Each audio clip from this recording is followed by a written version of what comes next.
World War II was the most important thing in the lives of all Americans.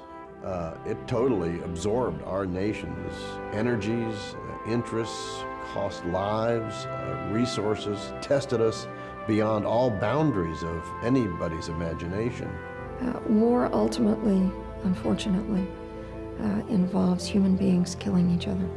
Nearly 100 million people would lose their lives as a result of the Second World War. The dimension of it is so beyond comprehension, so incredibly evil, such a low point of human history.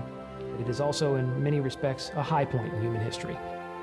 The beginning of this project goes back to the backyard of Stephen E. Ambrose, my best friend for the last 30 years.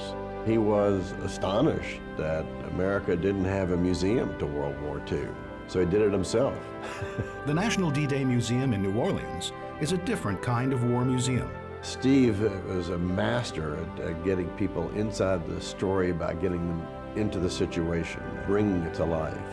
What we do here is to present the human story of war. The personal accounts of the men that struggled on the beaches of Normandy. Those housewives who saved waste fats or squashed their tin cans. The great pooling of resources that only this country was capable of. This museum tells that story. Story of how America saved the world for democracy. It really is a great story. 150 years from now, visitors are going to be coming here and listening to people talk about their experiences in World War II, and I think it's going to send shivers up people's spines. It's going to give them an insight into the fiber and the whole soul of America in the middle of the 20th century. I can't even barely imagine it, but it's going to be exciting.